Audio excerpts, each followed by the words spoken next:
SG सैनिक classes में आपका स्वागत है।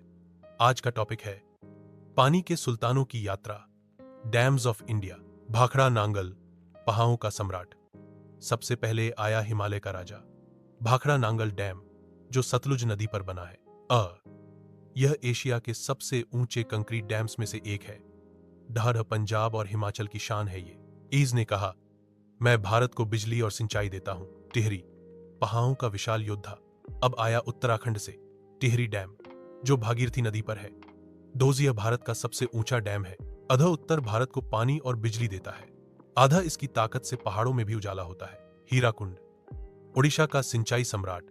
फिर आया ओडिशा का प्रतिनिधि, हीराकुंड डैम, जो महानदी पर है।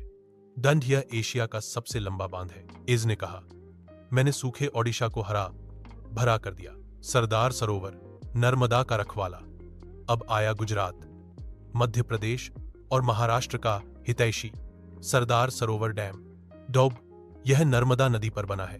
यह सरदार पटेल के नाम पर है। डहार, इसने कहा, मैं रेगिस्तान में भी हरियाली लाया हूं। नागार्जुन सागर, दक्षिण का राजा।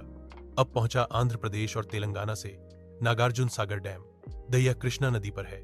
यह भारत के सबसे बड़े बांधों में से एक है। धारा, इसने कहा, मेरे जल से दक्षिण भारत मुस्कुराता है। इडुक्की, केरल का बिजली महल।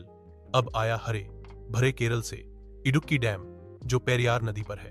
धौस, यह आर्च डैम है, बहुत सुंदर और मजबूत और बिजली उत्पादन में बहुत बड़ा योगदान। रिहंद डैम, कोयले के क्षेत्र का जल योद्धा। अब आया उत्तर प्रदेश से रिहंद डैम, जो रिहंद नदी सोन नदी की सहायक पर है।